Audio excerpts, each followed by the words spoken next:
Bonjour et bienvenue à un nouvel épisode du podcast de recherche historique sur William Branham. Je suis votre hôte, John Collins, auteur et fondateur de William Branham Historical Research. Researcher, minister, and friend Charles Paisley, the founder of ChristianGospelChurch.org. Together, we're examining the history and the intersections in history between. Aujourd'hui, nous allons parler de William Branham et d'autres figures clés qui ont soit influencé, soit été influencées par les réveils de guérison après la Seconde Guerre mondiale. Charles,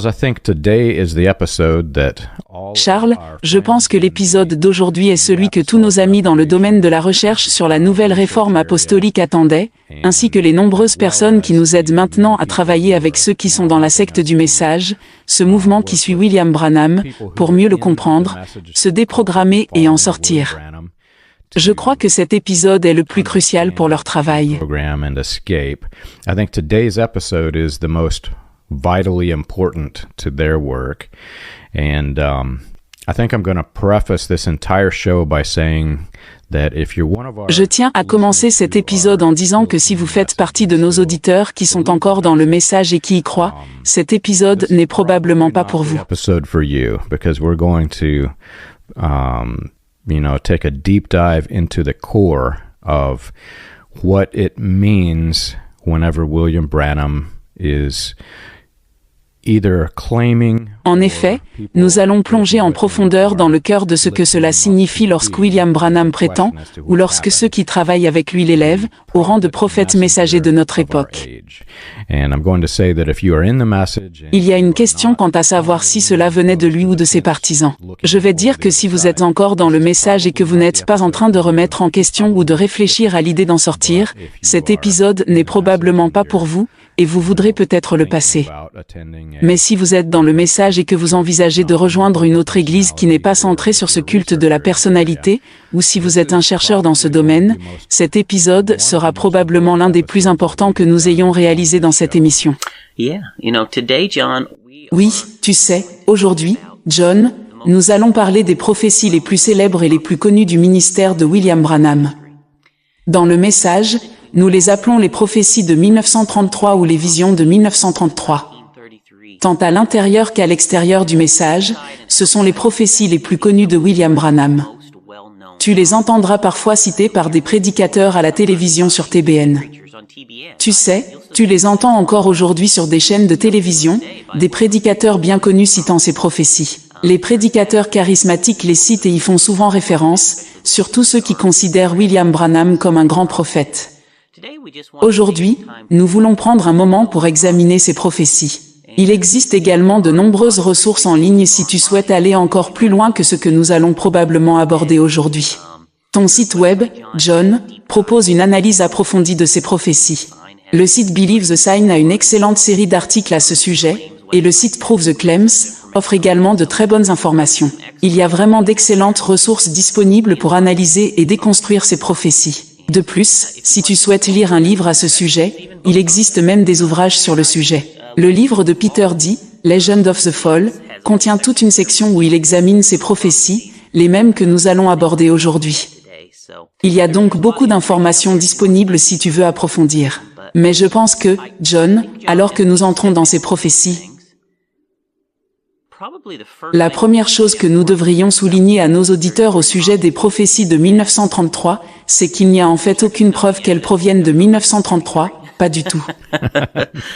Oh, mon Dieu, donc cet épisode va nous montrer que William Branham a probablement tout inventé, n'est-ce pas? I think also we should pause because, for our listeners who were never in this. Je pense aussi qu'il serait bon de faire une pause parce que, pour nos auditeurs qui n'ont jamais fait partie de ce mouvement, cette affirmation pourrait ne pas avoir de sens.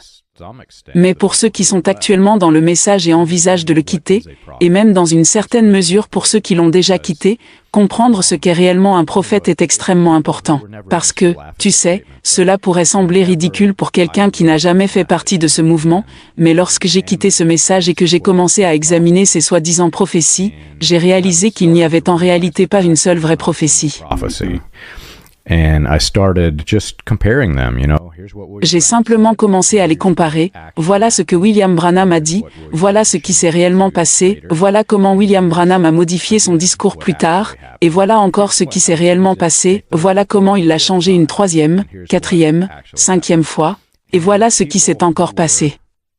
Et les personnes dans la secte qui tentaient de stopper ces recherches ont commencé à dire à leurs fidèles que j'étais un prophète qui se levait contre William Branham. Je n'ai jamais fait de prophétie. J'expliquais juste les faits, voici ce qui s'est réellement passé et voici ce que William Branham a dit. Et ces deux choses ne correspondent pas.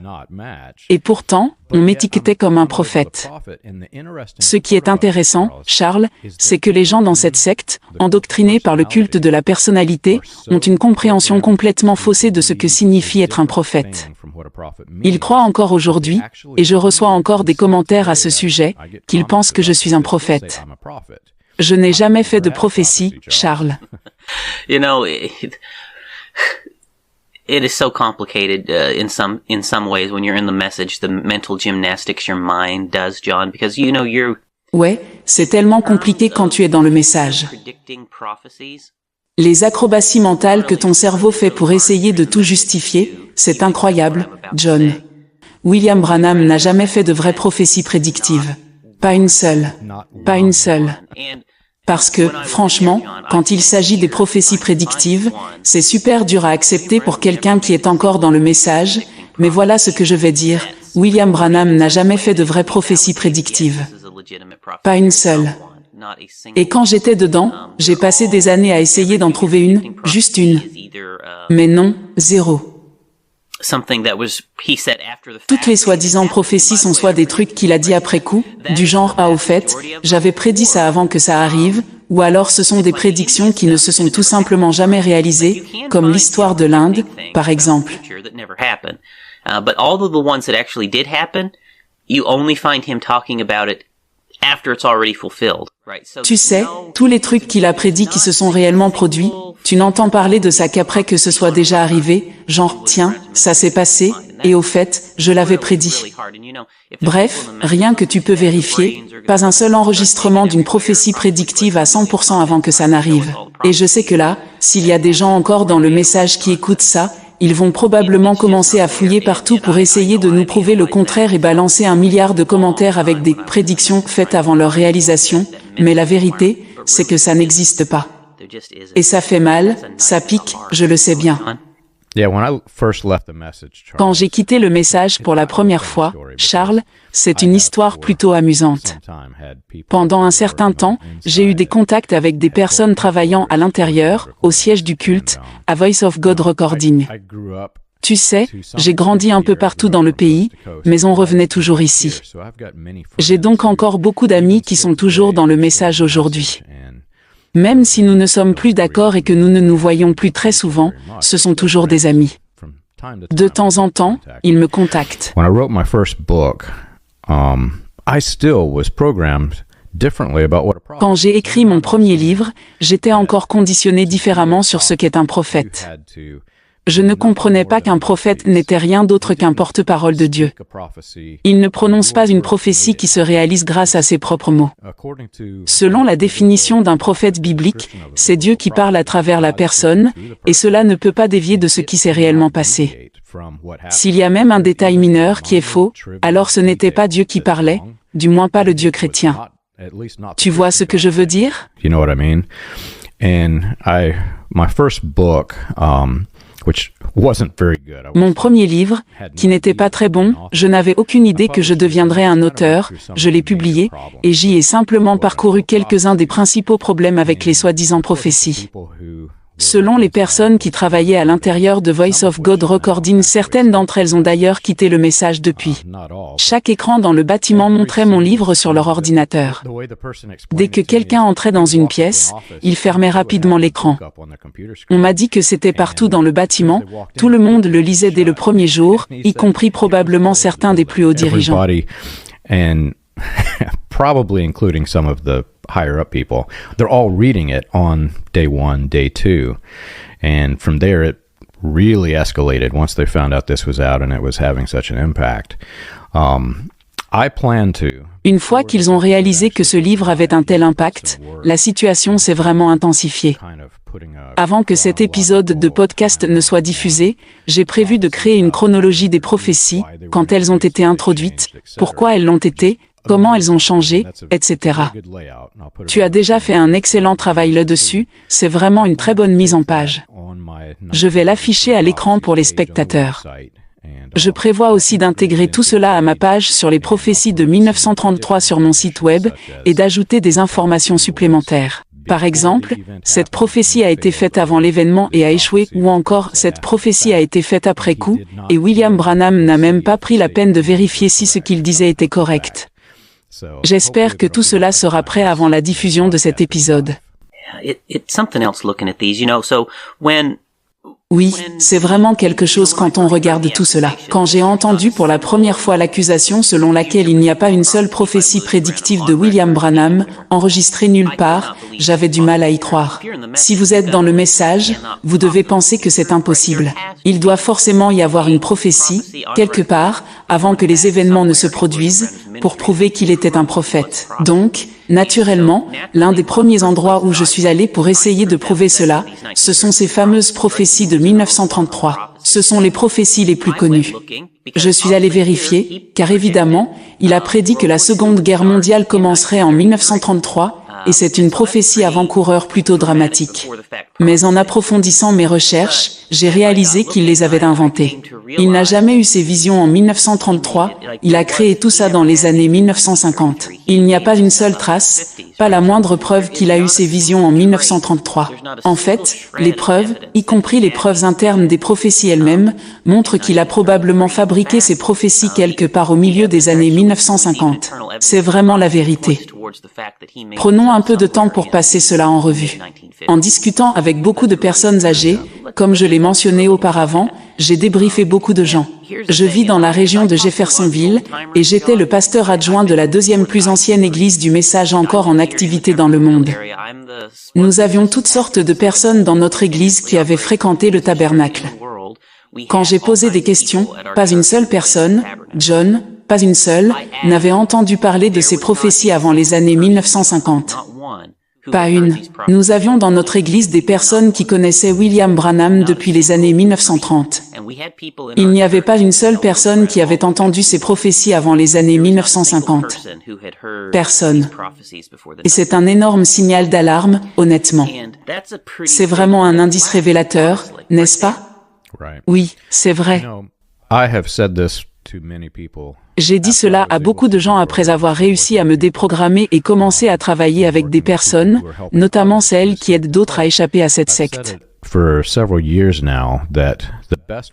Depuis plusieurs années, je dis que la meilleure façon d'aider une personne à échapper au culte du message de William Branham, ce culte de la personnalité, c'est de leur apprendre à utiliser les outils fournis par la secte elle-même. There's a website, everybody can go to it. It's table.branham.org. You can see every single transcript that they allow you to see. Il y a un site web, table.branham.org, où tout le monde peut aller consulter chaque transcription que la secte permet de voir. Ils ne les montrent pas toutes, mais de 1947 à 1965, je dirais, sur la base des enregistrements de journaux que j'ai de William Branham lors d'événements clés, qu'on peut voir environ 65, peut-être 70% de tout ce qu'il a enregistré. Si vous apprenez à utiliser ces outils, à rechercher et à comprendre ce que William Branham disait, cela suffit souvent pour que quelqu'un se réveille et échappe à ce piège. Pour moi, les prophéties de 1933 ont été l'élément déclencheur. Vous pouvez aller voir tous ces hommes qui utilisent William Branham comme tremplin vers leur gloire, leur projecteur, leur célébrité d'aujourd'hui. Lights, cameras, action, fame and glory that they have today. Prenons par exemple Benny Hinn, qui frappe les gens avec son manteau dans ses vidéos où on voit des gens tomber par terre, submergés par sa puissance. Il dit que William Branham est l'un des prophètes les plus précis qu'il ait jamais vu. Eh bien, apparemment, cet homme n'a jamais examiné de près ce que William Branham a vraiment dit. Mais là où ça devient problématique, c'est avec des gens comme mon grand-père. Quand je l'ai confronté à propos de ces prophéties, il m'a répondu « Les gens savent cela depuis des années, John. En quoi cela te fait-il du mal de continuer à y croire ?» Autrement dit, oui, il savait que les prophéties avaient échoué, d'autres personnes avec lui le savaient aussi, mais il préférait que je reste silencieux pour avoir la paix. Quand j'ai refusé, il a dit à tout le monde de ne plus venir me voir, qu'un démon m'habitait, et que si quelqu'un venait me voir, lui aussi serait coupé des autres. Il a donc effectivement dressé une barrière pour empêcher les gens d'accéder à ces informations. Mais tout ce que vous avez à faire pour échapper au message, c'est d'aller directement à la source, d'examiner ce que William Branham a vraiment dit. Ce qui est intéressant, Charles, c'est que vous découvrirez qu'il n'y a pas seulement cette prophétie, comme ils le prétendent, mais bien plus que cela quand vous les alignez tout au fil du temps. Yes, there's actually more than 7. Another big clue that these were never. Oui, en effet, il y a bien plus de cette prophétie. Un autre grand indice que ces prophéties n'ont jamais été émises en 1933, c'est le fait que William Branham a affirmé avoir construit le tabernacle en 1933 et qu'il avait mis le manuscrit de cette prophétie dans la pierre angulaire. Si nos auditeurs se souviennent, lors de notre épisode sur le tabernacle pentecôtiste de Billy Branham, nous avons expliqué que la pierre angulaire du tabernacle a été ouverte et excavée à plusieurs reprises, et qu'il n'y avait pas de prophétie dedans. As I look through all of that, it to me seems like. Pour moi, cela montre qu'à partir de 1960 environ, William Branham a commencé à prétendre que les prophéties se trouvaient dans la pierre angulaire. Si vous l'écoutez sur les bandes, il demande à son public, « Vous souvenez-vous quand j'ai donné ces prophéties de 1933 ?» Et personne ne s'en souvient. C'est à ce moment-là qu'il commence à ajouter, « Elles sont dans la pierre angulaire, elles sont dans la pierre angulaire. » C'était son argument pour prouver qu'il avait fait ses prophéties en 1933, qu'il les avait enterrées dans la pierre angulaire. Mais la pierre angulaire était vide. Elle était vide, il n'y avait rien à l'intérieur. Elle a été ouverte plusieurs fois, notamment le jour de ses funérailles, et il n'y avait rien dans cette pierre angulaire. C'est donc un autre énorme signal d'alarme indiquant que quelque chose ne va pas. Il nous dit quelque chose que nous pouvons prouver de manière démontrable comme faux, l'affirmation selon laquelle il aurait écrit ses prophéties et les aurait enterrées dans la pierre angulaire après les avoir reçues. Nous pouvons prouver qu'il a inventé cela. C'est donc un autre signe majeur que ces prophéties ne datent pas de 1933. Exactement, j'étais choqué lorsque j'ai appris pour la première fois que la pierre angulaire avait été excavée. Parce que, pense à ça Charles, je lutte encore aujourd'hui avec ça. Mon grand-père. Je crois qu'il était un homme bon, et que son cœur était à la bonne place, mais il savait que la pierre angulaire avait été ouverte.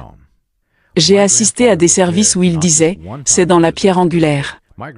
Mon grand-père était présent non pas une, mais 2 fois lors de l'excavation de la pierre angulaire, et elle était vide. Tout le monde s'est dit, « Oh mon Dieu, il n'y a rien dedans ».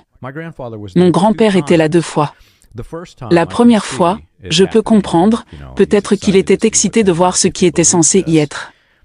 S'il croyait vraiment à cette histoire, ça fait sens. Mais la deuxième fois, Charles, il a dû faire semblant de ne pas avoir vu ce qu'il avait vu la première fois. Le problème, c'est que j'ai assisté à des sermons, bien après ces 2 excavations, où il affirmait toujours, « Elles sont dans la pierre angulaire ». Pour moi, c'est vraiment dérangeant que cela ait pu arriver. Oui, les prédicateurs du message mentent délibérément pour protéger William Branham, c'est assez évident. J'ai aussi remarqué ce phénomène là d'où je viens. Dans certaines choses que les prédicateurs disaient et faisaient, ils mentaient consciemment pour protéger les déclarations de Branham. Une fois qu'on passe un peu de temps à examiner comment William Branham fonctionnait, on se rend compte que ces histoires surnaturelles ressemblent beaucoup à des histoires de pêche. À chaque fois qu'il raconte une histoire, le poisson devient un peu plus gros, n'est-ce pas?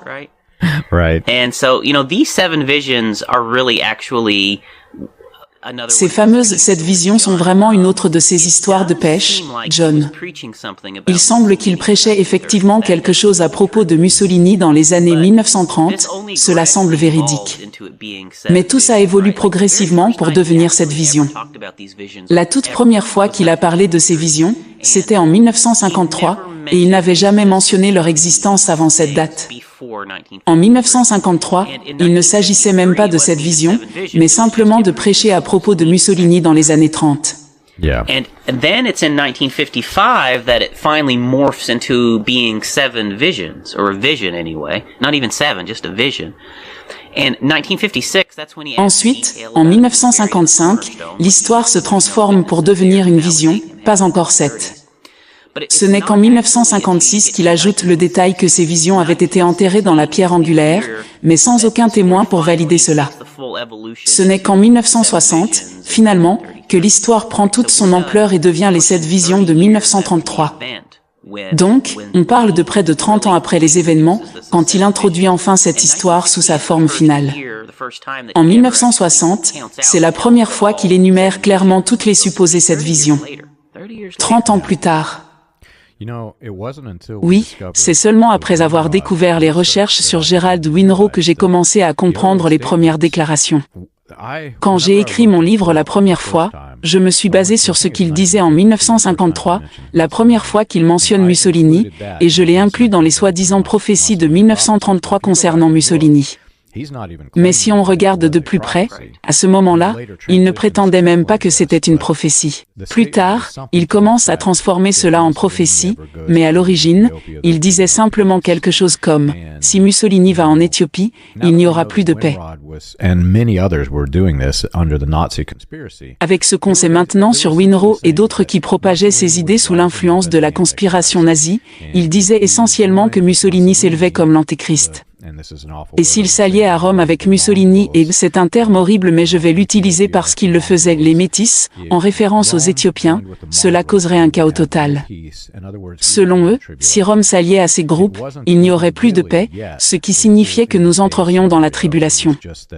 Cela n'était même pas encore une prophétie de fin des temps complète. Il répétait simplement ce que Winrow disait à cette époque. Oui, c'est exactement ça, et ce que tu viens de mentionner sur l'Éthiopie est un indice supplémentaire que ces prophéties n'ont pas été faites en 1933 mais bien dans les années 1950. Ce qu'il disait à cette époque est clairement influencé par les théories conspirationnistes de Winrow, qui associaient la Russie communiste à une conspiration juive. Winrow pensait que la Russie communiste, contrôlée par les Juifs selon lui, allait conclure un accord avec Mussolini, représentant Rome. Et cela allait mener à un scénario de fin des temps où les Juifs, les communistes et Rome seraient liés dans une grande conspiration mondiale. Cette idée de juif égale communiste et communiste égale juif était très présente dans les discours de Winrow, tout comme l'idée que Mussolini représentait Rome et que l'Éthiopie représentait une menace, qu'il qualifiait de manière raciste de métis. William Branham semble clairement avoir repris ces idées de Winrow, et avec le temps, ces prophéties ont évolué. Ce que tu mentionnes sur l'Éthiopie est en effet un excellent indice montrant que les prétendues prophéties de Branham ne viennent pas de 1933. Voici ce que William Branham a dit en 1953. J'ai dit que Mussolini, quand il est arrivé au pouvoir il y a 20 et quelques années, j'ai dit que si Mussolini se dirigeait un jour vers l'Éthiopie, marquez cela, il n'y aura plus jamais de paix jusqu'à ce que Jésus-Christ revienne. C'est un extrait de son sermon, Israël et l'Église, numéro 2. Ce qu'il dit ici en 1953 est en fait la première mention de ce type de prophétie, et c'est bien après 1933. C'est un élément clé pour montrer que ces prophéties ont été créées bien plus tard. Oui, Charles, je pense que le point le plus important pour moi est que lorsque l'on considère ces prophéties de 1933 dans le contexte du culte de la personnalité, elles sont absolument centrales.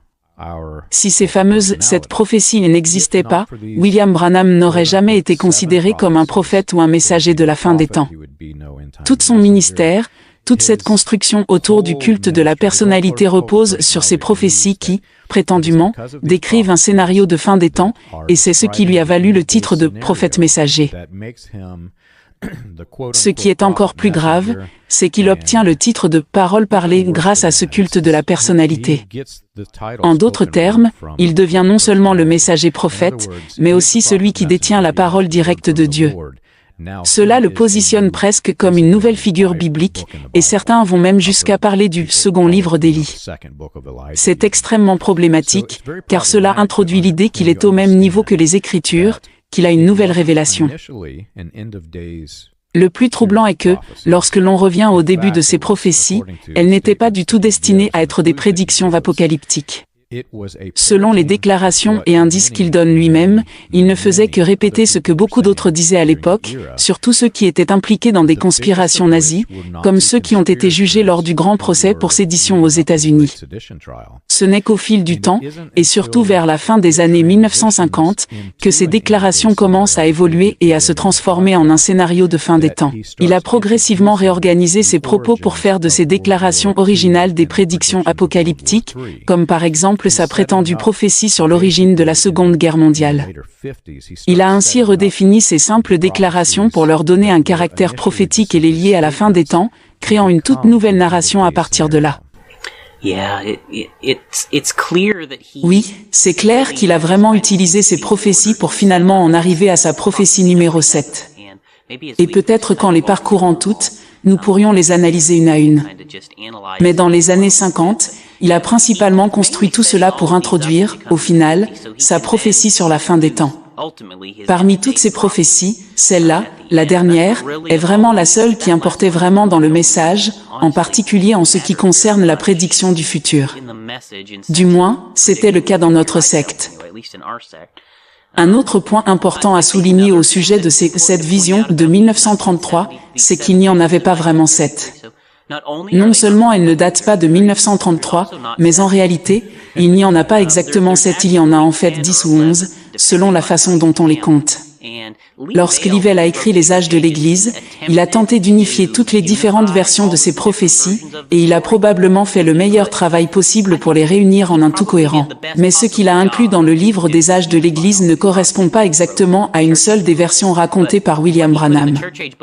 C'est une version synthétisée de toutes les versions mises ensemble. Personnellement, je n'ai pas utilisé cela pour décider quelle prophétie analyser.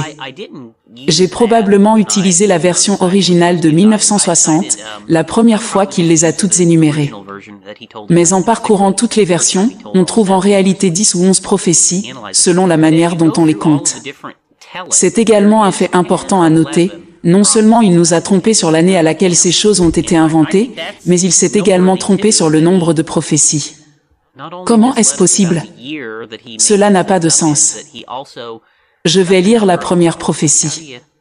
Ce qu'il dit à ce sujet, c'est en 1960, la première fois qu'il les lit sur papier. Il dit « J'étais en route pour l'école du dimanche, quand je prenais ma Bible, une vision m'est apparue et m'a arrêté dans le hall, et voici ce qu'elle disait. C'est sur du papier jaune, ça sera publié dans le Herald of Faith tout de suite, car la plupart c'est déjà accompli. 1933, pensez à ça maintenant, il y a environ 28 ans que cela a eu lieu, et regardez combien sa parole est précise. Et John, j'ai cherché partout dans le Herald of Faith, ce n'a jamais été publié là. Donc, il se trompe là-dessus aussi. Et je pense qu'il est également important de souligner que, lorsque sa biographie officielle est sortie en 1950, ces prophéties ne s'y trouvent pas non plus. Alors, non, ces prophéties ne sont dans aucun document. Elles ne figurent dans rien. Il a même inventé ces prophéties après que sa biographie officielle ait été publiée. Il n'en avait pas parlé? Anything. They are in nothing. He even made these up after his official biographies came out. So, anyways, he's saying there though that he's got it on a yellow piece of paper that he wrote. De toute façon, il dit qu'il les a notés sur un morceau de papier jaune en 1933 et qu'il nous les lit maintenant. And as he does that, he says, "We have a president, Mr. Roosevelt, and Mr. Roosevelt will cause the world to go into a world war through his time of administration." Il dit, nous avons un président, M. Roosevelt, et M. Roosevelt va provoquer la Seconde Guerre mondiale durant son administration. Voilà la première des 7 prophéties, Roosevelt provoquera la guerre mondiale durant son mandat. C'est donc la première prophétie que Roosevelt provoquerait une guerre mondiale. Je veux m'arrêter ici, Charles, car c'est un autre indice qui renvoie à Winrow. C'est exactement ce que disait Winrow. Tout le monde sait aujourd'hui que c'est Hitler qui a déclenché la Seconde Guerre mondiale. Donc, c'est la première chose qui m'a frappé lorsque je parcourais ces prophéties en quittant la secte. Je savais, au fond de moi, que c'était Hitler qui avait provoqué la guerre. Je n'ai jamais cru à cette histoire concernant Roosevelt. Et lorsque je suis tombé sur cette prophétie, je me suis dit, eh bien, rien que ça fait de lui un faux prophète. Mais si tu retournes dans les années 30, la propagande diffusée par les conspirateurs nazis affirmait que c'était Roosevelt qui avait été placé à Washington par les communistes et qu'il faisait partie de cette insurrection liée à la guerre des races. Ce qui est vraiment inhabituel, comme tu l'as dit, c'est que cela correspond exactement à ce que Winrow disait. J'ai en fait un certain nombre de livres de Gerald Winrow que j'ai parcourus, John. Il en a écrit environ 50, et il est clair que William Branham a été influencé par Gerald Winrow. Because we know Roy Davis was working directly with Gerald Winrod. We know he's working directly with him in 1932, for example. Nous savons que Roy Davis travaillait directement avec Gerald Winrow, notamment en 1932. Et c'est la même année que Roy Davis a été arrêté devant William Branham sur une estrade. Il y a toutes les indications et preuves plausibles qu'il est très probable que William Branham ait entendu ces idées directement de Winrow ou qu'il les ait entendues par l'intermédiaire de Roy Davis ou d'autres personnes dans les cercles qu'il fréquentait. William Branham était clairement en contact avec ces cercles qui collaboraient avec Winrow dans les années 1930, c'est certain. Tu te rappelles aussi que Winrow a été arrêté parce qu'il accusait Roosevelt de tout, même après le début de la guerre. Et encore une fois, tu as raison, c'est absolument ridicule. Roosevelt n'a pas provoqué la Seconde Guerre mondiale. Le fait que William Branham ait inclus cela dans une prophétie en 1960 en dit long sur les vues politiques de Branham, bien plus que sur quoi que ce soit d'autre. Il est indéniable, pour quiconque ayant lu des livres d'histoire, qu'aucun historien légitime ne dit que Roosevelt a déclenché la guerre. En fait, l'Amérique a été le dernier grand pays à entrer en guerre. Et ce n'est même pas l'Amérique qui a déclaré la guerre à l'Allemagne, c'est l'Allemagne qui a déclaré la guerre à l'Amérique, et cela ne s'est produit qu'après Pearl Harbor. Comment oublier Pearl Harbor? Est-ce que Roosevelt a causé Pearl Harbor? On est clairement dans le territoire des théories du complot avec ces soi-disant prophéties. Donc, la première prophétie est de la camelote. C'est une prophétie complètement fausse dès le départ. Un autre point que je veux souligner, c'est que j'ai en fait compilé une liste, disponible sur le site web, que les gens peuvent consulter, des soi-disant cette prophétie de 1933. Et si l'on observe comment elles ont évolué et ce qu'elles sont devenues, on finit par en avoir 18 au total. Ce que j'ai fait, c'est de les aligner de cette manière. Il aurait prétendument eu ces prophéties en 1933, affirmant que Roosevelt provoquerait une guerre mondiale. Je crois effectivement qu'il disait cela en 1933, mais il le disait en accord avec Davis et Winrow, faisant partie de leur propagande. Mais plus tard, la secte s'est rendue compte que William Branham n'avait pas raison à ce sujet. Alors, ils ont introduit une déclaration affirmant que c'était Hitler qui avait causé la Seconde Guerre mondiale. Si vous regardez sur mon site, vous verrez que la première prophétie est que Roosevelt entraînerait l'Amérique dans une Seconde Guerre mondiale, et la deuxième prophétie est qu'Hitler entraînerait l'Amérique dans une Seconde Guerre mondiale. Et c'est vraiment seulement, je crois, la toute dernière fois qu'il raconte cela sur bande qu'il dit que Hitler a déclenché la guerre. Je crois qu'à chaque autre occasion, sauf lors de la toute dernière fois avant sa mort, il disait que c'était Roosevelt qui avait déclenché la guerre. Et lorsque Livell a écrit le livre sur les âges de l'Église et a tenté de tout unifier, il a utilisé la version où Hitler a déclenché la guerre, en ignorant les 20 autres fois où William Branham avait dit que c'était Roosevelt qui avait déclenché la guerre. Donc, à peu près dans un rapport de 20 pour 1, William Branham affirmait que c'était Roosevelt qui avait commencé la guerre. Et comme je l'ai dit, dans cet exemple, il lit ce qu'il avait soi-disant écrit sur un papier en 1933. Alors, est-ce qu'il le lit mal depuis le papier ? Il prétend le lire sur ce papier, tout comme il a prétendu avoir lu un document qui disait que c'était en 1932 et qui contenait différentes versions des prophéties. 1932. Écoutez ceci. Pendant que j'étais en chemin, que je m'apprêtais à me mettre en chemin pour aller à l'église, ce matin, j'ai eu une vision. C'est vraiment autre chose. Donc, laissez-moi passer à la suivante, John. Voici la deuxième prophétie, selon sa version de 1960. Il dit, « Et pendant ce temps, ils ont permis aux femmes de voter, ce qui sera une malédiction pour la nation. Elles éliront un mauvais homme un jour, et elles l'ont fait l'autre jour. 1933, En 1933, the Holy Spirit came one morning and told me 7 things that would take place before this nation was destroyed. le Saint-Esprit est venu un matin et m'a annoncé 7 événements qui devront s'accomplir avant que cette nation soit détruite. And how that permit women to vote, and in doing so that would elect the wrong president. Et comment on permettrait aux femmes de voter et par là, elles voteraient pour un mauvais président. Maintenant, réfléchissez à cela. Alors, cette prophétie me semble un peu étrange, honnêtement, John. Il dit que c'est déjà accompli, que les femmes ont déjà voté et élu le mauvais homme, il y a quelques jours, en parlant de Kennedy, n'est-ce pas? Il dit que cette prophétie est déjà réalisée, au passé. Bon, là, ça nous amène à l'élection du président Kennedy. Et avec cette voiture qui a fait son apparition, ça fait 5 choses sur les 7 qui se sont produites exactement. Mais ce qui me semble vraiment bizarre dans cette prophétie, John, c'est que je ne trouve pas que ce soit une prophétie légitime, honnêtement. Il y a 2 problèmes ici. Premièrement, dire que les femmes éliront le mauvais président est une affirmation très subjective.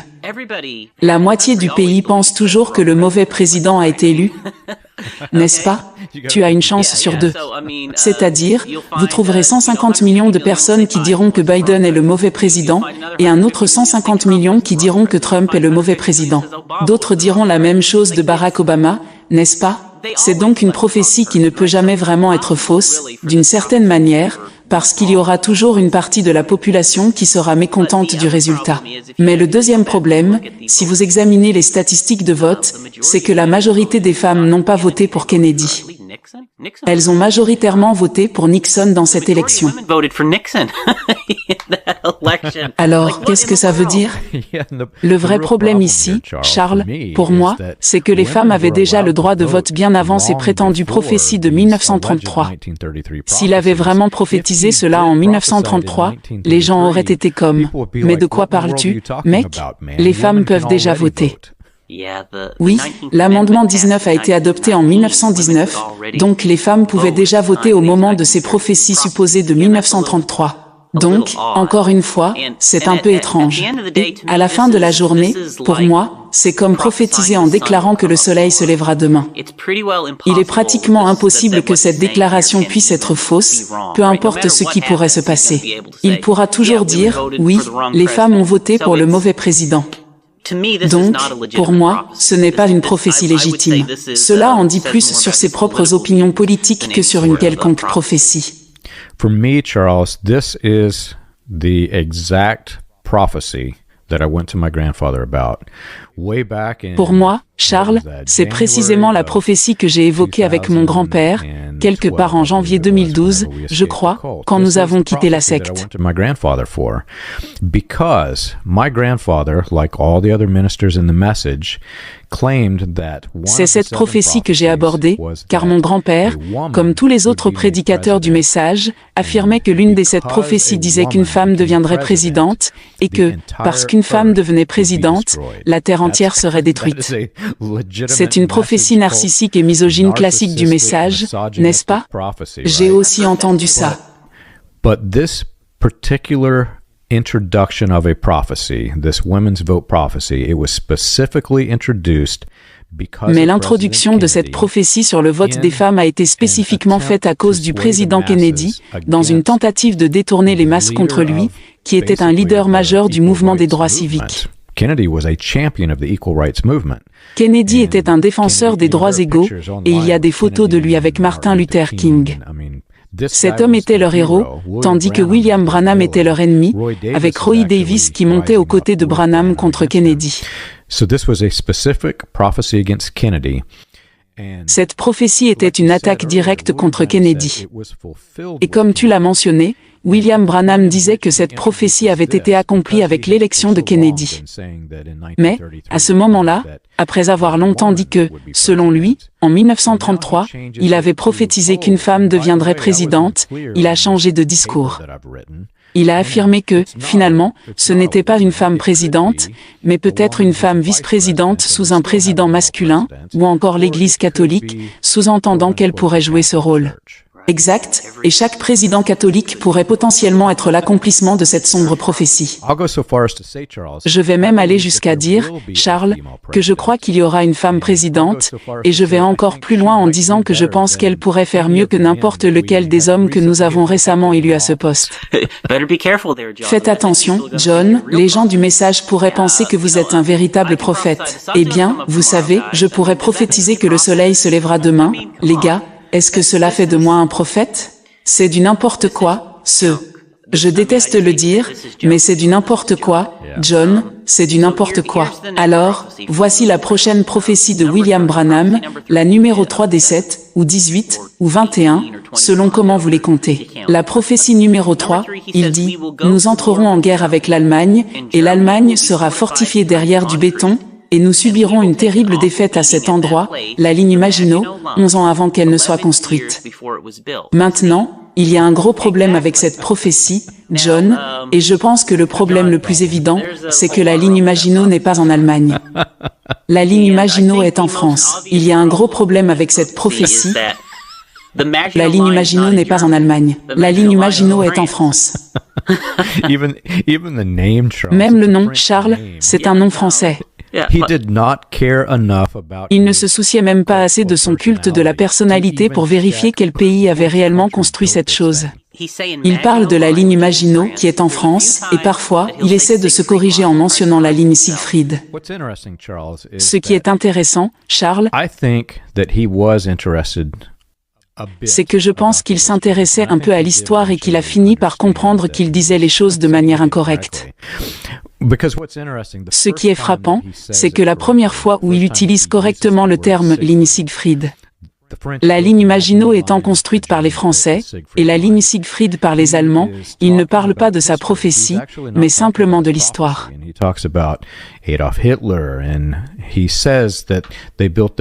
Il mentionne Adolf Hitler et explique qu'ils ont construit la ligne Maginot, puis il se corrige en disant ligne Siegfried. Donc, à un moment donné, il a appris la version correcte, mais souvenons-nous qu'il affirme avoir ce bout de papier où il est plutôt question de la ligne de fortification française.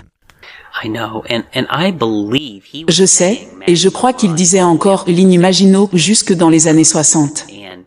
Mais de temps en temps, surtout vers la fin, il se rattrapait et disait ligne Siegfried pour corriger son erreur.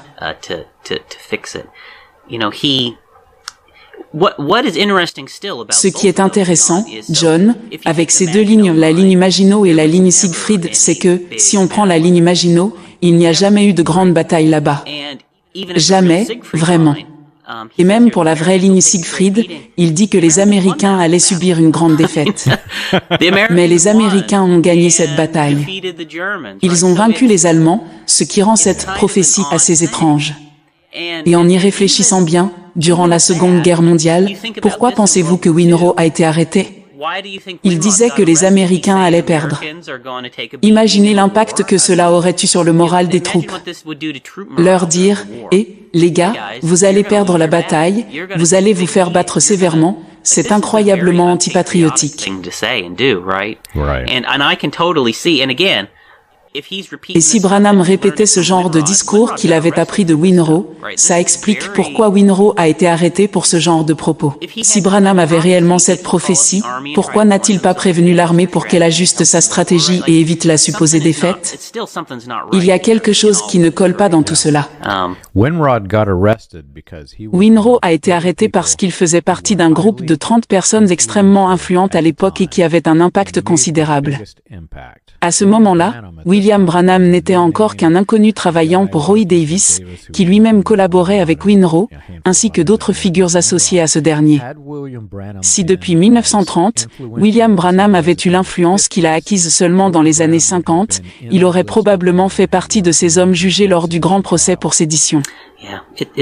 Ouais, c'est vraiment quelque chose d'autre. Et donc, la majorité du temps, lorsque je regarde les prophéties qu'il a racontées, il les a majoritairement décrites en parlant de la ligne Maginot, en disant « ligne Maginot ». C'est l'affirmation qu'il a faite le plus souvent. Sur ce point, c'est incorrect. Même s'il disait « ligne Siegfried » et qu'il parlait effectivement de la ligne Siegfried, c'est toujours faux, car encore une fois, les Américains ont gagné la bataille à la ligne Siegfried. Donc, c'est...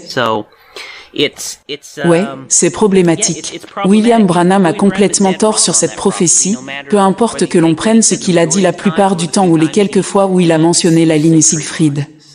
C'est vraiment inhabituel. Oui, c'est vraiment frappant quand on prend du recul et qu'on regarde tout ce qu'il disait. J'en suis arrivé au point, Charles, en écrivant mon premier livre, où j'ai commencé à comprendre ce qu'est un prophète, ce qu'est la prophétie, et comment elle pourrait être fausse si Dieu parle à travers l'homme. Si Dieu parle vraiment à travers un être humain, il ne peut pas y avoir d'erreur. Pourtant, on voit toutes ces erreurs dans ce qu'il a dit.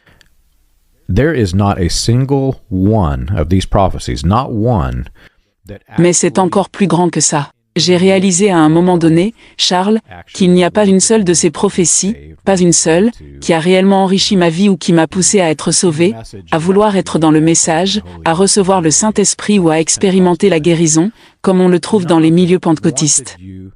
Rien de tout cela ne m'a donné envie de rejoindre le christianisme. Si tu fais partie du culte de la personnalité, c'est comme une chose glorieuse. Tu peux dire, « Waouh, il était précis dans ses prophéties ». Mais en dehors de ce culte, cela n'a rien de fondamental pour atteindre les perdus et les amener à Jésus. Si William Branham était vraiment un messager de Dieu, ses prophéties devraient être des messages destinés à attirer les gens vers le salut. Au lieu de cela, chacune de ces prophéties était spécifiquement conçue pour attirer les gens à croire en lui, pour faire croire que cet homme avait ce pouvoir. Aucune d'entre elles ne pointait véritablement vers Jésus. Oui, tu fais bien de le souligner encore une fois. Quand il a mentionné la ligne Maginot en 1960, il prétendait lire à partir d'une feuille jaune datée de 1933. Enfin, soi-disant de 1933.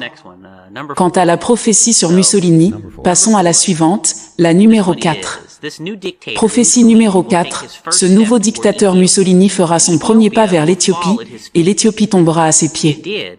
Ce sera sa dernière conquête, et il finira dans le déshonneur.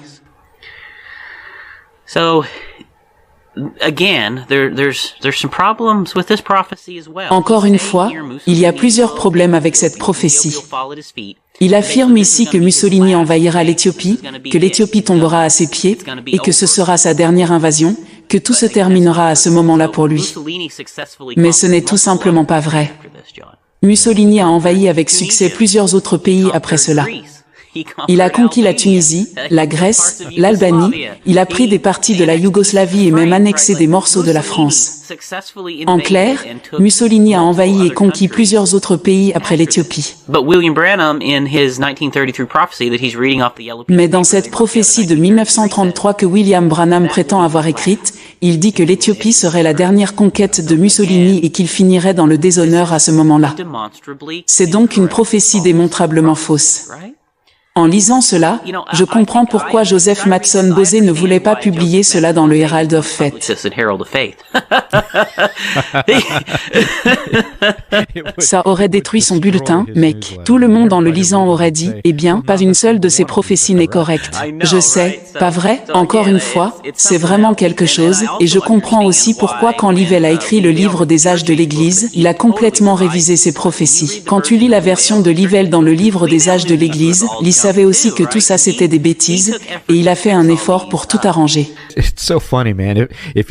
C'est tellement drôle, mec. Si toi et moi, on n'a pas encore voyagé ensemble, mais si on mentait tous les deux sur ce podcast et que je disais qu'on est allé au Brésil voir un match de football de la Seleção du Brésil, et que toi, tu disais qu'on est allé à Kinshasa écouter de la musique folklorique congolaise, ce que Livell fait, c'est qu'il combine deux mensonges complètement contradictoires et il dit, non. En fait, ce qui s'est vraiment passé, c'est qu'ils sont allés à Kinshasa pour voir le match de la Seleção, au tournoi sud-américain de musique folklorique.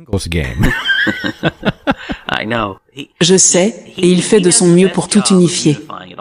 Je dirais que sa version unifiée est celle généralement acceptée dans le message. C'est sa version unifiée de ses prophéties.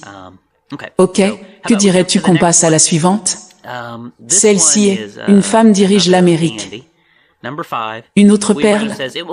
Numéro 5. William Branham dit, il arrivera, avant la fin des temps, qu'une grande femme se lèvera aux États-Unis, car les États-Unis sont marqués par la femme, son numéro est 13, et elle se lèvera, soit en tant que présidente ou je mets entre parenthèses, il lit à partir du papier, ou peut-être, belle et attirante, sera l'Église catholique, mais cruelle de cœur, et conduira la nation à la pollution. John, si j'ai entendu mes prédicateurs à notre église raconter cette prophétie une fois, je l'ai entendue 100 fois. C'est probablement la deuxième prophétie la plus citée parmi toutes celles de William Branham. Charles, qu'est-ce qui se passerait si tu lisais la Bible, prenais Ézéchiel, et qu'Ézéchiel faisait écrire l'une de ses prophéties par des scribes, puis qu'Ézéchiel disait, maintenant, faites une pause, les gars, pendant que vous écrivez ça, mettez entre parenthèses que ça pourrait être autre chose.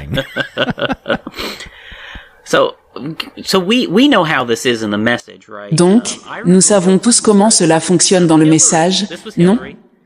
Je me souviens quand Bill Clinton était président, c'était Hillary. Quand Hillary s'est présentée à la présidence, c'était encore Hillary. Quand Kamala Harris a été élue, c'était Kamala Harris. Et quand Obama était président, c'était Michelle, tu vois. À chaque fois qu'une femme accède à une position de pouvoir, il recycle cette prophétie encore et encore. La première dame, une vice-présidente ou une femme influente à la Maison-Blanche, ça se répète constamment. Le schéma est toujours le même, c'est toujours une femme démocrate, évidemment. Mais ce qui me paraît vraiment bizarre, c'est qu'on sait que William Branham a dit que Kennedy avait accompli cette prophétie. C'était Kennedy, selon Branham, qui avait été élu par les femmes, qui était catholique et qui avait donc accompli cette prophétie. Pourtant, les prédicateurs du message continuent, encore et encore, à essayer de réappliquer cette prophétie à chaque femme qui arrive au pouvoir. Mais William Branham a dit que c'était John Kennedy. Donc, est-ce qu'il croit à ce que William Branham a dit ou pas? C'est tellement absurde, Charles, si tu prends vraiment le temps de réfléchir à ce que font ces leaders de secte.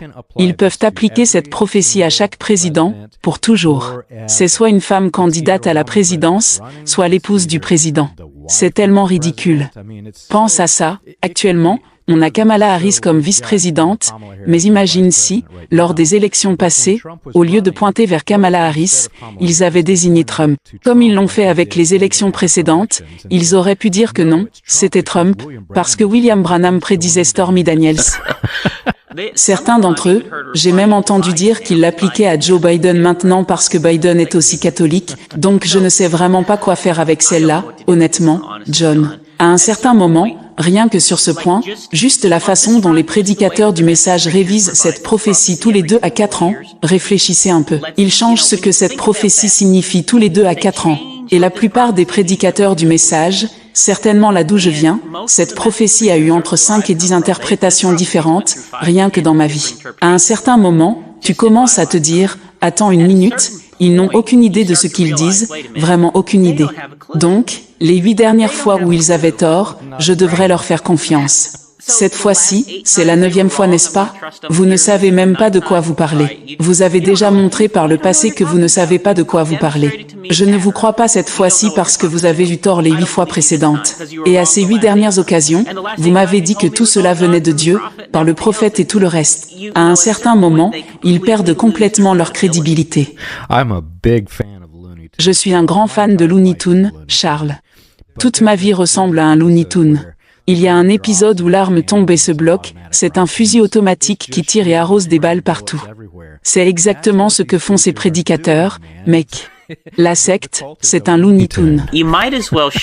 Autant secouer une boule de cristal et lui demander ce que cette prophétie signifie, et ce serait probablement plus précis que l'interprétation moyenne des prédicateurs du message.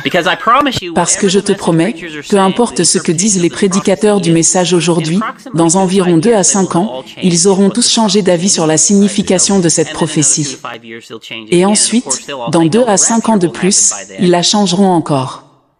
Et bien sûr, ils diront tous que l'enlèvement se produira d'ici là, mais non, il ne se produira pas. Encore une fois, cela prouve qu'ils n'ont absolument aucune idée de ce dont ils parlent. À un moment donné, quand quelqu'un te dit quelque chose, il faut réaliser que c'est la 10e, 12e ou 50e fois qu'ils se trompent, et qu'ils ne savent vraiment pas de quoi ils parlent. Ils en sont à la 50e version. Ce qu'ils disent change tellement fréquemment. Pense à ça, toutes ces personnes qui sont sous ce contrôle mental, dans cette pensée de groupe, entendent le prédicateur dire quelque chose, et ils réagissent tous de la même manière. Oh, amen frère, c'est Kamala Harris. Puis, ils font exactement la même chose la fois suivante. Et ce cycle va continuer éternellement tant qu'ils sont sous cette manipulation. Les mêmes personnes qui ont dit amen quand c'était Hillary sont les mêmes qui ont dit amen quand c'était Michelle, et les mêmes qui disent maintenant amen pour Kamala. Ce sont aussi les mêmes qui, dans les années 60, quand William Branham disait que c'était Kennedy, disaient amen légalement. Cette prophétie a constamment changé depuis le jour où William Branham a affirmé que Kennedy l'avait accompli. Et voilà la question, pourquoi ne croit-il pas William Branham? Pourquoi ne croit-il pas ce qu'il a dit? William Branham a clairement dit que c'était Kennedy et que la prophétie était accomplie. C'est dingue, John. De toutes ces prophéties, celle-ci est probablement celle qui, dans le message, m'a poussé au bord du désespoir. J'en étais arrivé au point où, si j'entendais encore cette prophétie une fois de plus, j'allais vomir. Je me souviens même d'avoir posé la question à mon pasteur à un moment donné, après la 1e fois qu'ils ont changé de cible. Je lui ai demandé, William Branham n'a-t-il pas dit que c'était Kennedy? C'était après que le pasteur ait changé l'interprétation pour la 18e fois, et il m'a répondu, oh, je ne me souviens pas. Vraiment? Bien sûr que tu t'en souviens, tu étais là quand il l'a dit. Mais bon, passons à autre chose.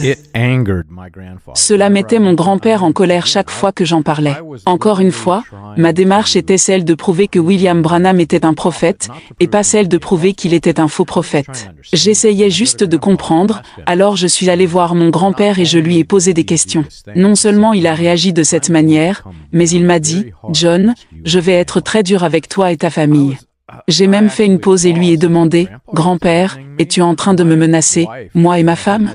Il n'avait même pas parlé à ma femme, il ne savait même pas si je lui en avais parlé. Quant à mes enfants, ils étaient trop jeunes pour comprendre. Ils ont été coupés de Dieu, du Dieu du message, simplement parce que j'avais posé une question. Et là, j'ai réalisé qu'il y avait quelque chose de vraiment pas normal. You couple that with as ministers get older and they start to have mental health, dementia, things come on. The older ministers. Oui, c'est vrai que lorsqu'on couple cela au fait que certains prédicateurs vieillissent et commencent à avoir des problèmes de santé mentale, comme la démence, les choses deviennent vraiment problématiques. J'ai moi-même été témoin de toutes sortes d'abus terribles contre des gens, juste pour des broutilles. Ils peuvent littéralement détruire des gens pour des raisons insignifiantes. Et on se demande pourquoi. Il y a quelque chose qui ne va pas, et cela découle de ce message. Pour moi, la prophétie sur une présidente femme est l'une de ces prophéties du type « le soleil se lèvera demain », tu vois.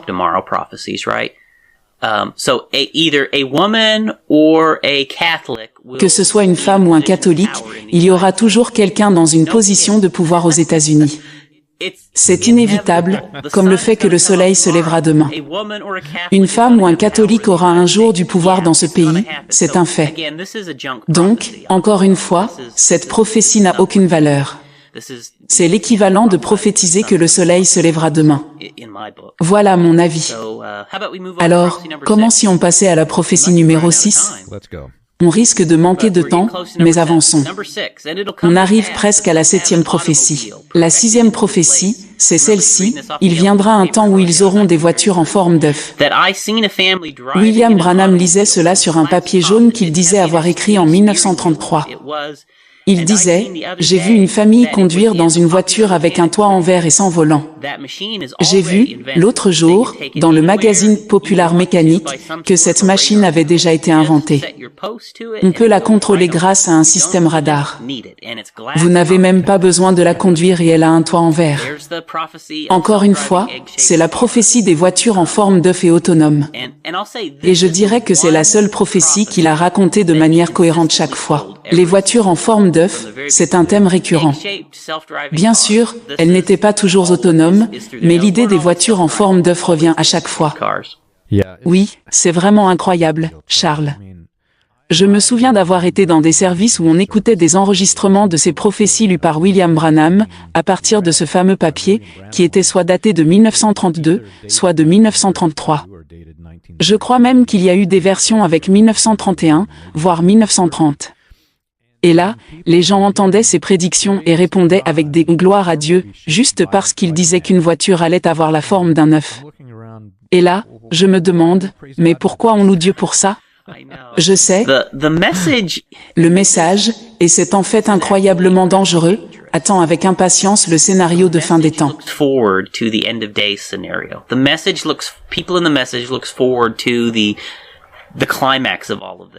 Le message attend avec impatience l'apogée de tout cela, et c'est ce à quoi tout se résume. Ils attendent la destruction de l'Amérique, et il n'y a aucun intérêt à faire quoi que ce soit pour éviter l'aboutissement final de cette vision, n'est-ce pas? Il n'y a aucun intérêt à faire quelque chose pour empêcher la vision numéro 7, la destruction absolue de notre nation. C'est totalement embrassé, oui, l'Amérique va être détruite, gloire à Dieu, tu vois, c'est ainsi que ça se termine. Mais ces voitures en forme d'œuf. Encore une fois, je ne sais pas combien de fois j'ai entendu, dans le message, un prédicateur dire, « Eh bien, je viens de voir une voiture en forme d'œuf, gloire à Dieu, la prophétie du prophète est vraie. » Et ils ressortent cela encore et encore. Mais la même chose, William Branham avait dit que c'était déjà accompli en 1960.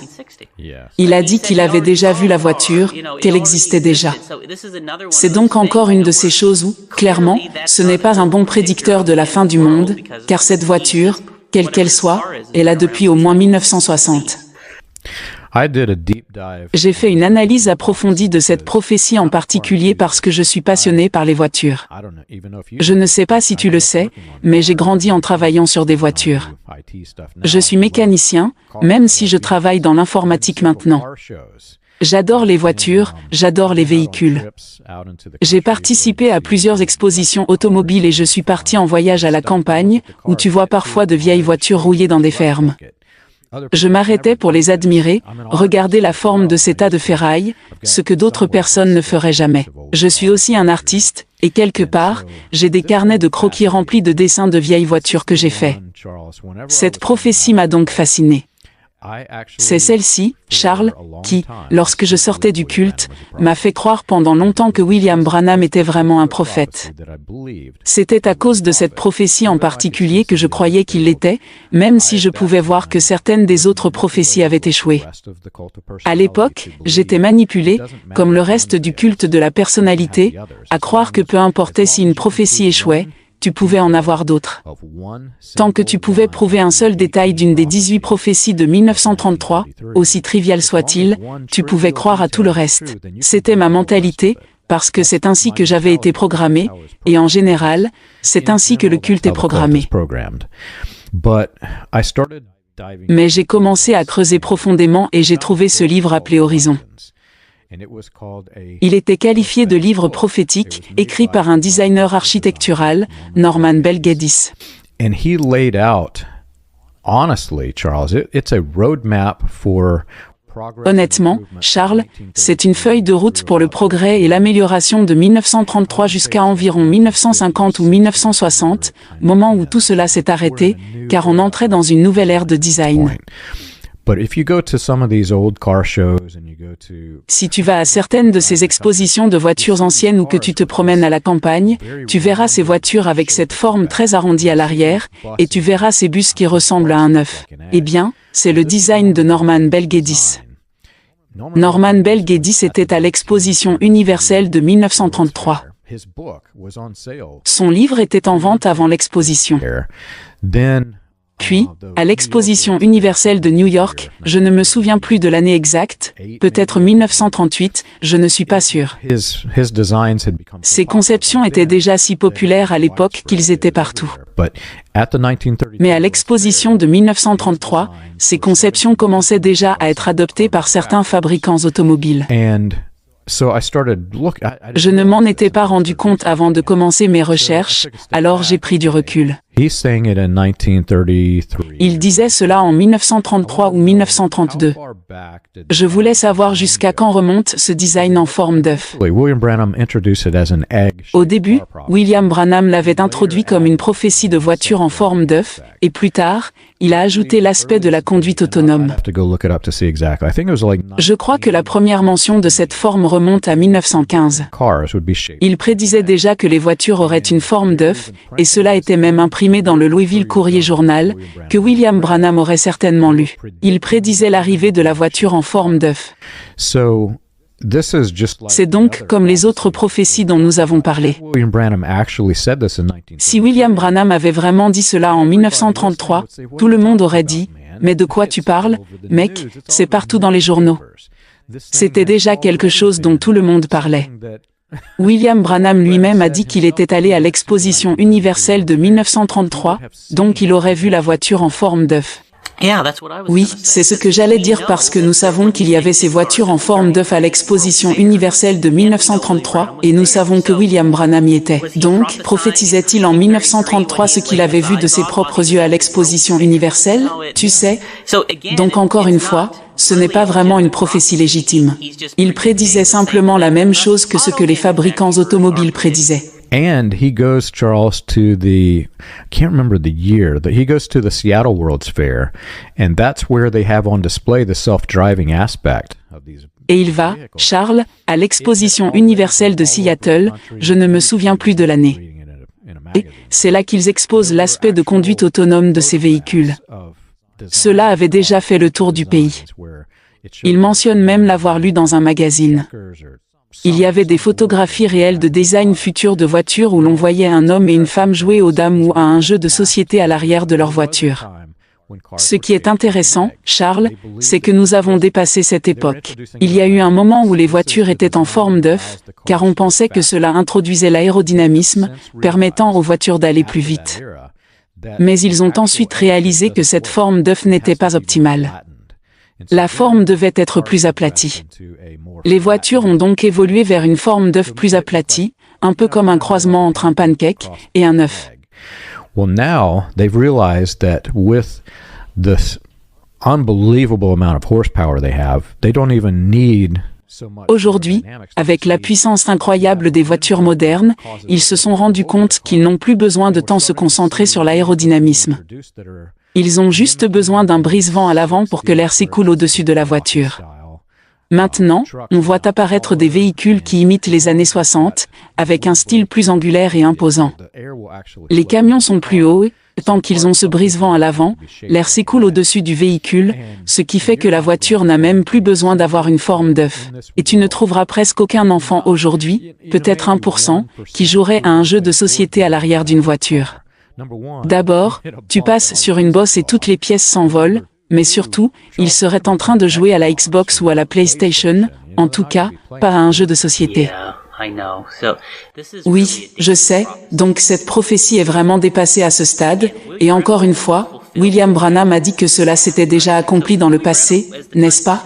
Comme, au moment où William Branham raconte cela en 1960, il dit que c'est déjà accompli.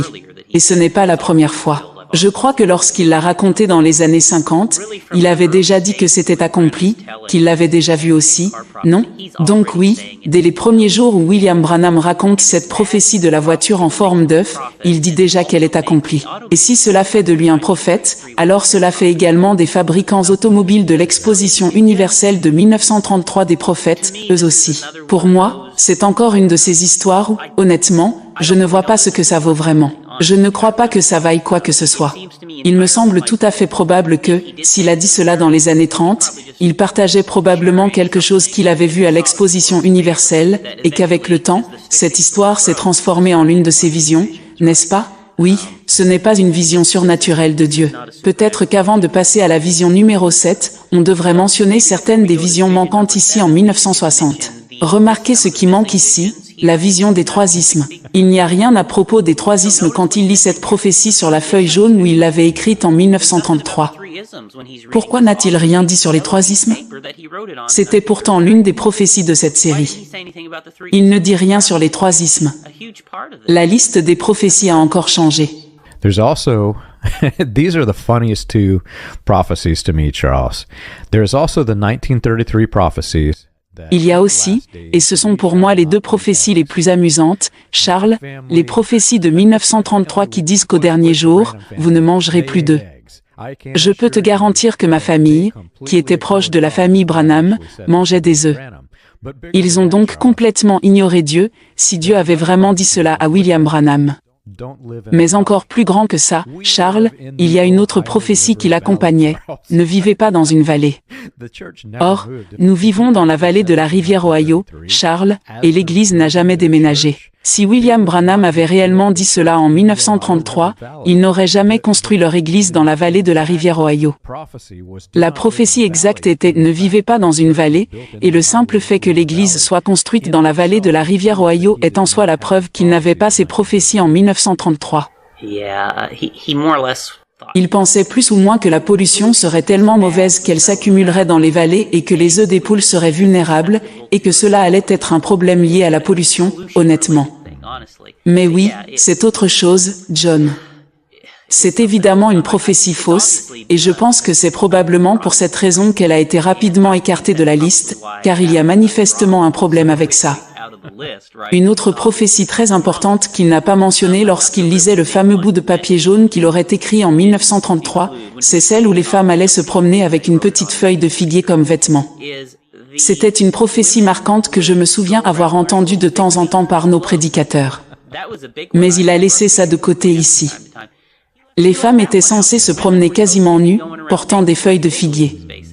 C'était une prophétie assez proéminente, mais quand il lit cette même fameuse feuille jaune de 1933, cela n'y était pas. Donc, qu'est-ce qu'il en est de ça? Bref, je pense qu'il y a assez d'éléments pour que les gens se rendent compte qu'il y a plus de cette prophétie. Et si vous avez passé du temps à examiner toutes ces prophéties, vous vous rendrez compte que si vous lisez cette version de 1960, certaines prophéties manquent, comparées à d'autres versions ou peut-être aux versions plus officielles que nous avions l'habitude d'entendre dans le message. There's another funny one, Charles. It's when you think about. Il y a une autre qui est vraiment drôle, Charles, quand on y pense. Quand on repense à ce que Gérard Winrow disait, ce qu'il faisait, et puis quand on pense à Roy Davis, au Ku Klux Klan et tout l'arrière-plan de William Branham dans les coulisses, il y a une version de 1961 où il prédit que dans les derniers jours, les États-Unis adoreront une femme nommée Marie. Who's he talking about, Charles? Why does he even try to conceal? Mais de qui parle-t-il, Charles? Pourquoi essaie-t-il même de cacher le fait qu'il parle de l'Église catholique? Il répète littéralement exactement ce que Winrow et Davis disaient, que dans les derniers jours, il y aura une femme adorée nommée Marie. C'est fou, tu sais. Honnêtement, je crois que quand on prend du recul et qu'on regarde tous ces problèmes et ces incohérences, l'évidence est écrasante et montre clairement qu'il a fabriqué ces prophéties de 1933. C'est juste une imposture, une autre chose qu'il a inventée, probablement au milieu des années 1950. Le Saint-Esprit ne lui a jamais donné tout ça, il l'a littéralement inventé. Il n'y a absolument aucune valeur à tout cela, pour quoi que ce soit ou qui que ce soit. Cela n'a aucune valeur. La seule chose que cela a réellement fait pour les gens dans le message, c'est de servir d'outil pour essayer de prouver que William Branham était un prophète. Mais si on est honnête avec nous-mêmes, on admettra que la moitié de ces prophéties sont complètement fausses. Roosevelt n'a pas déclenché la Seconde Guerre mondiale, les Américains n'ont pas perdu de bataille à la ligne Maginot, et l'Éthiopie n'a pas été la dernière invasion réussie de Mussolini. Les prophéties sont complètement erronées. Donc, utiliser ces prophéties pour justifier que William Branham était un prophète, fait en réalité l'inverse. Elle l'expose plutôt comme un imposteur. Une personne raisonnable qui examine n'importe quelle version de ces prophéties de 1933 qu'il a racontées sur bande conclura qu'il était un fraudeur. C'est la vérité. Yeah. Oui, ces prophéties étaient spécifiquement conçues pour l'autopromotion, et comme elles étaient incroyablement fausses, elles se sont finalement retournées contre lui. Comme tu l'as dit, aucune d'entre elles n'a la moindre valeur. Mais j'irai même plus loin en affirmant, et je vais probablement partir sur une tirade après avoir parlé de la dernière, que ces prophéties étaient en réalité néfastes. Elles ont eu un impact très négatif sur la santé mentale, la perspective générale et le bonheur des membres du culte de la personnalité. L'intention derrière ces prophéties a complètement détruit notre capacité à être heureux. Elles nous ont dépouillés de notre joie de vivre, nous laissant avec une vision déformée de la réalité, en maintenant un état constant de crainte et de manipulation. Yeah, I would say especially this next one, number 7. You're exactly right, John. Oui, je suis d'accord, surtout avec cette prochaine prophétie, la numéro 7. Tu as totalement raison, John. Cette prophétie est un élément clé qui a transformé le message en une secte de fin du monde. Les répercussions négatives de cette prophétie sur la vie de dizaines de milliers de personnes sont terribles. C'est catastrophique.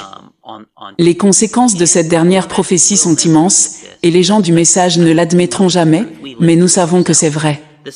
Nous l'avons vécu nous-mêmes. Cette dernière prophétie, tout aussi fausse que les 6 précédentes, même si beaucoup n'aiment pas m'entendre dire cela. Elle a ruiné et endommagé un nombre incalculable de vies. Je le crains. Alors, permets-moi de lire cette prophétie numéro 7, numéro 11 ou numéro 18, selon comment on les compte. Numéro 7. Puis je me suis retourné pour regarder et j'ai vu que les États-Unis n'étaient plus qu'un brasier, quelque chose les avait complètement brûlés. Et en dessous, j'ai dit, mais pas dans la transe, je prédis, souvenez-vous de cela, je suppose que c'était aussi sur bande. Je prédis que ces choses se réaliseront entre maintenant, 1933, et 1977, ce qui nous donne 16 ans de plus si ma prédiction est correcte. Voici donc la fameuse prophétie apocalyptique de William Branham, la vision numéro 7, la prophétie numéro 7 de l'ensemble de 1933, qui se termine par la destruction des États-Unis. La destruction totale des États-Unis, avec une prédiction personnelle que cela se produirait avant 1977. Cette prophétie apocalyptique est sans doute la plus marquante de toutes pour les adeptes du message. Honnêtement, toutes les autres prophéties qui étaient énumérées ici, William Branham affirmait que chacune d'elles avait déjà été accomplie. Comme tu le dis, les 6 premières prophéties sont racontées uniquement pour essayer de renforcer ses qualifications en tant que prophète, afin de pouvoir donner la vision de la destruction de l'Amérique. C'est vraiment pour cette raison qu'il les a disposées de cette manière. Les 6 autres ne sont là que pour soutenir l'idée que la 7e doit absolument être vraie. And it's so problematic, Charles. I'm working with different cult experts as we try to help heal people that were negatively impacted by this cult. And it's a doomsday cult. It's a doomsday prophecy. Every single other one of the... Et c'est vraiment problématique, Charles. Je travaille avec différents experts en secte pour essayer d'aider à guérir les personnes qui ont été négativement impactées par ce mouvement, qui est clairement une secte apocalyptique. Chaque autre des 17 prophéties, ou peu importe combien il y en a, est conçu pour pointer vers celle-ci. C'est à cause des autres que nous devrions croire en celle-ci. Et quand on est dans une secte apocalyptique, ce schéma n'est pas spécifique à William Branham, toutes les sectes apocalyptiques suivent le même modèle. Quand on y est, on adopte une vision complètement négative de la vie. Pourquoi me soucier de ce monde s'il va être détruit? Pourquoi me soucier de mon prochain, puisque je vais marcher sur ses cendres? Ils sont en dessous de moi, ce ne sont que des chairs à canon. Il n'y a aucune motivation pour l'amélioration personnelle, aucune raison de progresser. Il y aura toujours des guerres. Il y en a eu tout au long de l'histoire, et il y en aura encore dans le futur. And when you have this type of negative outlook on an entire demographic of people, this entire demographic has no reason to better themselves. Why not prevent the wars? Why not try to be, Quand on adopte cette vision négative, tout un groupe de personnes n'a aucune raison de s'améliorer. Pourquoi essayer de prévenir les guerres? Pourquoi ne pas tenter de négocier, d'être bienveillant envers les autres. Ce groupe regarde les guerres qui montent et voit l'ennemi, mais pire encore, il n'y a aucune volonté de trouver des solutions pour établir la paix sur Terre. Cette prophétie leur enlève même la raison d'espérer une paix sur Terre. Et ceux qui suivent encore le message, j'espère qu'ils ne nous écoutent pas, car ils seraient très offensés par tout cela. Mais pour ceux qui sont programmés et manipulés ainsi, ils voient cette vision négative de la vie comme une bonne chose. Ils se sont fait donner des versions déformées des Écritures, complètement sorties de leur contexte, pour justifier cette croyance. Et Charles, que se passe-t-il quand quelqu'un quitte ce genre de secte apocalyptique? Ce n'est pas propre à William Branham. Quand quelqu'un échappe à ce milieu, il passe par un processus de guérison et d'apprentissage pour redécouvrir ce qu'est le monde réel, et non ce monde fictif dans lequel il vivait. Ensuite, ils commencent à s'améliorer personnellement. Les gens repeignent leur maison, réparent ce qui est cassé, des choses qui auparavant ne leur importaient pas parce que tout allait être détruit quand le monde exploserait. Ils avaient une vision erronée des autres chrétiens, qu'ils voyaient comme les mauvais chrétiens, alors que la Bible dit que c'est par grâce, à travers la foi, que l'on est sauvé. Ils les considéraient comme des chairs à canon, simplement parce qu'ils ne croyaient pas en leur prophète de l'Apocalypse. Et au final, Charles, cela met en place une situation où il se retrouve avec une vision d'un Dieu très narcissique, un Dieu qui n'est pas celui de la Bible chrétienne. More to the point, you have a completely powerless God. All of the other Christians who do Plus encore, ils finissent par croire en un Dieu complètement impuissant. Tous les autres chrétiens, ceux qui croient vraiment en Jésus-Christ, je le répète, qui croient en Jésus-Christ, ne peuvent être sauvés, car leur Dieu est impuissant à les sauver, à moins de suivre ce prophète apocalyptique. Ils finissent donc par croire en un message qui présente un Dieu impuissant. Yeah, I think you said everything there very well, John. You know, you and I know exactly what this is like. I mean, we were both born in the message, we were raised in the message, we lived our whole lives in the message, and we know. I mean, Oui, tu l'as parfaitement résumé, John. Toi et moi, on sait exactement ce que c'est, parce qu'on est né dans le message, on a été élevé dans ce milieu, et on a passé toute notre vie là-dedans. Et on sait ce que cela fait. Je me souviens très bien de ce sentiment constant que la fin du monde allait arriver avant chaque grande étape de ma vie. Je n'arriverai jamais au lycée, le monde va finir avant, ou je n'aurai jamais mon permis, le monde sera détruit avant, je ne conduirai jamais de voiture, je n'aurai jamais de petit ami, je ne me marierai jamais. On vivait toujours avec la croyance que la fin du monde était imminente, dans un an ou deux au plus. Cela façonne toute la vie des gens dans le message. La grande majorité vit avec cette certitude que la fin est proche, et donc, ils ne prévoient rien pour l'avenir. Quand ils vieillissent, ils n'ont aucune épargne retraite, aucune planification pour leurs vieux jours, rien. C'est triste, mais c'est la réalité de beaucoup de gens. Et lorsqu'ils se réveillent un jour et réalisent qu'ils sont dans une secte, ils n'ont ni éducation, ni ressources, ni aucun moyen de subvenir à leurs besoins. La secte les a entièrement programmés pour être complètement dépendants d'elle, incapables de survivre en dehors. Beaucoup de gens dans le message travaillent pour d'autres membres du message, donc ils sont piégés à tous les niveaux. Il y a un contrôle énorme à cause de tout cela. Et ce n'est qu'avec le temps qu'on commence à comprendre les conséquences physiques de cette croyance constante que la fin du monde est imminente. Beaucoup souffrent de conditions neurologiques comme la fibromyalgie, beaucoup plus que dans la population générale, et je pense que c'est en grande partie causé par le stress constant sous lequel ces gens vivent toute leur vie. John, I don't know about you. I mean, I know that as you look at this last vision, the people, the preachers and the message, there's not a uniform way of looking at this. I know different ones have different takes on how this last prophecy will play out. But in our sect of the message, Je ne sais pas pour toi, mais dans notre secte du message, il y avait une certaine variation dans la façon dont les prédicateurs interprétaient cette dernière prophétie, mais dans notre branche, on croyait que cette destruction de l'Amérique n'était pas exactement la fin du monde, mais une étape qui arriverait avant. Et, d'une manière ou d'une autre, on allait devoir y survivre. On appelait cela la vision de George Washington, et on y voyait une guerre raciale apocalyptique, et on croyait qu'on devrait trouver un moyen de survivre à cette catastrophe. Est-ce que dans ta branche, vous aviez une vision similaire, ou vous pensiez que vous alliez devoir survivre à cet apocalypse qui arrivait? Yeah, it's very different depending on which flavor of the cult that you're in, which sect of the message, but from coast to coast, they all had similar versions. I can remember... Oui, tout cela dépend de la branche du culte dans laquelle tu te trouves, tu sais, la secte du message à laquelle tu appartiens, mais d'une côte à l'autre, elles ont toutes des versions similaires. Je me souviens que ma mère me disait que c'était une malédiction d'être belle, car lorsque les Russes envahiraient nos côtes et commenceraient à installer des camps de concentration, les femmes seraient les premières à être violées.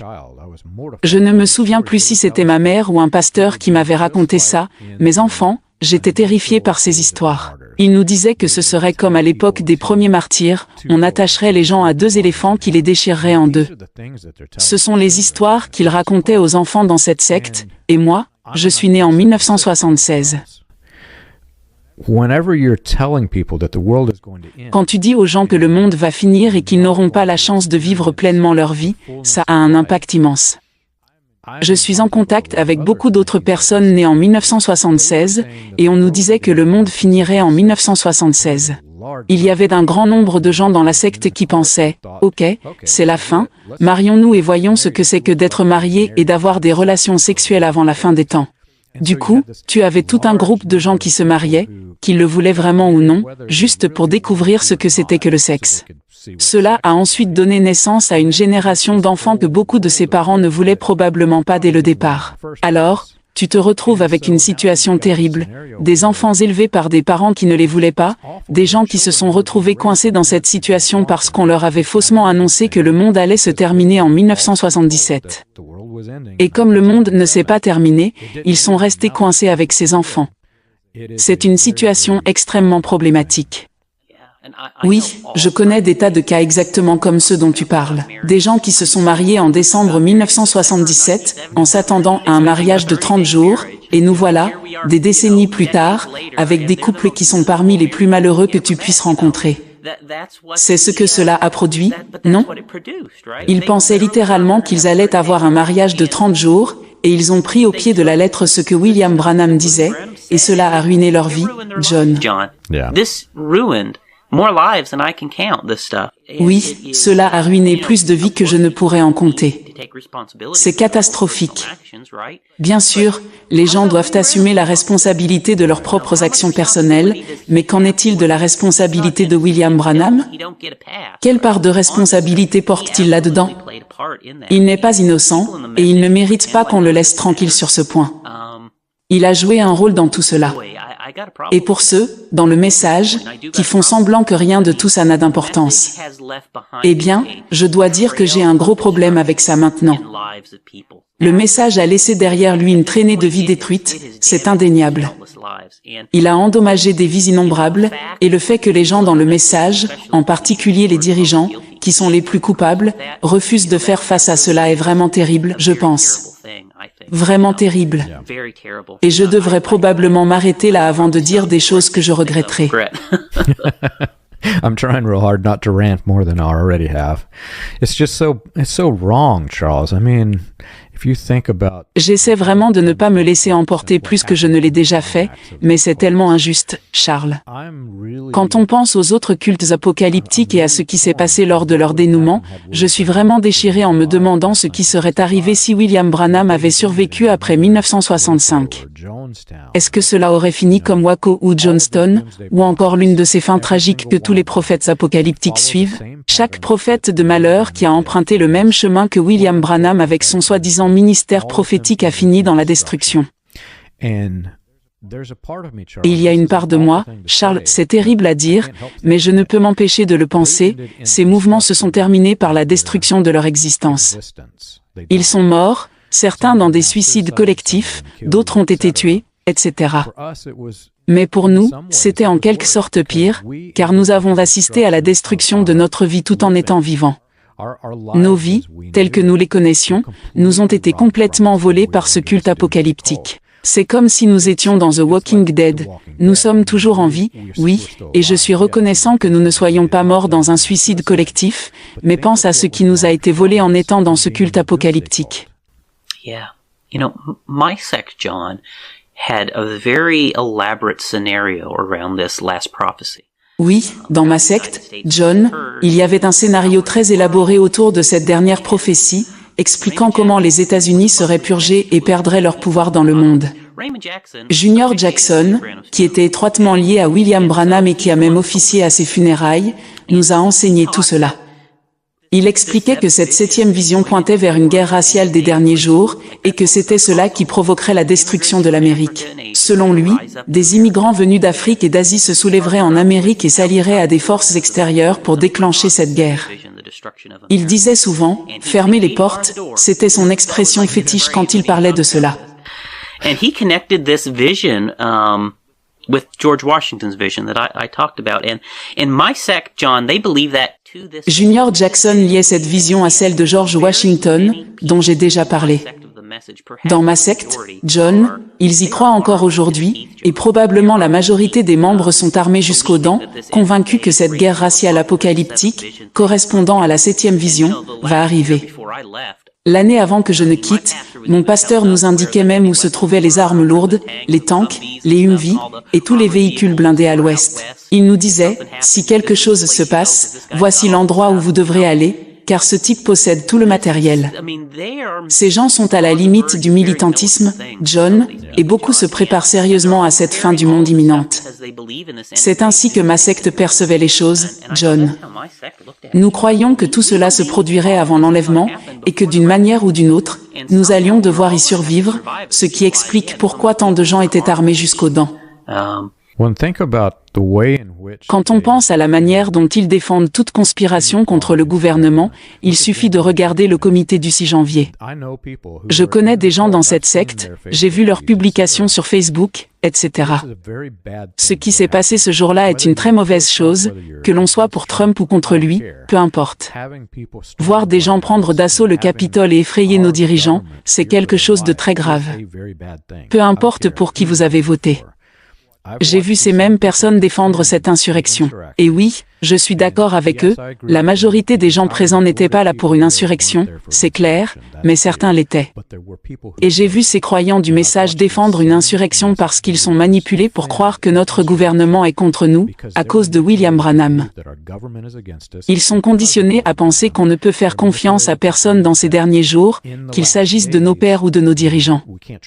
Pourtant, Charles, nous vivons dans un pays libre. Nous élisons ceux qui sont au pouvoir. Ils ont le pouvoir de changer cela, mais ils n'autorisent pas les femmes à voter à cause de la prophétie sur le vote des femmes, donc ces femmes sont impuissantes face à la situation. Mais imaginez ce qui se passerait s'ils prêchaient plutôt le message de Jésus-Christ et l'Évangile. Les gens auraient le pouvoir de se lever et de faire ce qu'il faut. Ils pourraient voter pour la bonne personne. Nous pourrions élire des dirigeants qui dirigeraient notre nation de manière responsable. Mais ce n'est pas ce qui se passe. Et si on prend du recul et qu'on examine les propos de William Branham, on peut voir les parallèles avec ceux de Winrow, de Wesley Swift et d'autres leaders du Ku Klux Klan qui s'opposaient au gouvernement. Ce qu'il disait, c'est exactement la même chose que ce que dit votre pasteur. William Branham avait une version publique très édulcorée, avec beaucoup de silence sur ses bandes, mais c'est essentiellement la même chose. Tout cela est destiné à provoquer une rupture dans un processus pacifique. Eh bien, ça, c'est vraiment quelque chose d'incroyable. Eh bien, Charles, ça a été incroyablement agréable. Je pense que je pourrais parler de ce sujet toute la journée, et quand je regarde l'heure, c'est incroyable de voir à quel point nous avons dépassé le temps, mais il y a tellement à dire. Si vous êtes dans ce culte de la personnalité et que vous commencez à vous réveiller, à réaliser que quelque chose ne va pas, j'espère que nous avons dit quelque chose qui pourrait vous aider. Mais plus spécifiquement, si vous travaillez avec des personnes qui sont encore dans le culte et que vous essayez de les aider à se reconstruire dans leur nouvelle vie, je pense que cela pourrait être utile. Je sais que ça m'a aidé, et ça a aidé certaines personnes avec qui j'ai travaillé. Check us out on the web. You can find us at william-branham.org and christiangospelchurch.org. For an overview of the historical research of William Branham and the healing revivals, read Preacher Behind the White Hoods, a critical examination of William Branham and his message, available on Amazon, Kindle, and Audible. Join us again next week. We've got a great episode coming.